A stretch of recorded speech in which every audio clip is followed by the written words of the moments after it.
Essa é uma resposta ao Sr. Calmo ao vídeo giro de quinta.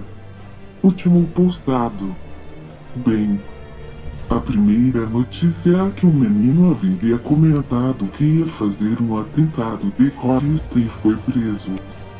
Acho que o senhor deixou muitos pontos que são relevantes para trás em sua interpretação da notícia. A primeira é de que os EUA são um país que já sofre muitos atentados terroristas. Isso é motivo de alerta nacional para todo possível ataque. O segundo ponto é que a internet é um meio de expressão livre.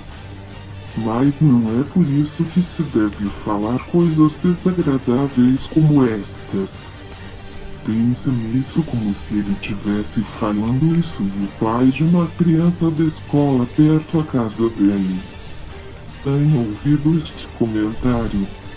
No segundo caso, acho que o senhor está muito bem em suas colocações, como no futebol no Maranhão. Mas o Brasil deveria ver isso como tudo. Essas mutilações não acontecem somente no futebol. Sabe como essa história vai acabar? Alguns dos apedrejadores vão ser presos, mas nada vai mudar.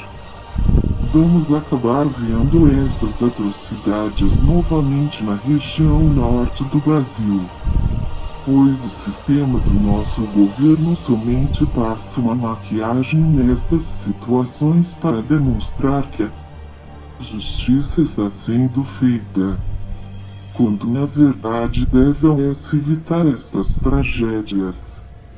E eles só pensam em puni-las. No caso dos seios da Oriental, acho que o fato que ocorreu não foi erro dela, não foi erro médico, não foi erro constitucional por ser aprovada a cirurgia para implantação de seios.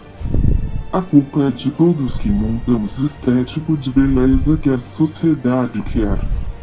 Afinal, quando o senhor mesmo diz que quer um seio grande, mas de verdade isto faz com que outras mulheres de seios desavantajados queiram colocar silicone, pois elas querem estar nos padrões que os homens montam.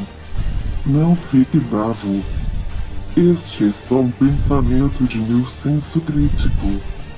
O mesmo que o senhor colocou em um vídeo de sua própria autoria. Então acho que o senhor vai me entender nesta minha tentativa de debate para mostrar outro lado para o seu ponto de vista. Sou o filósofo da internet.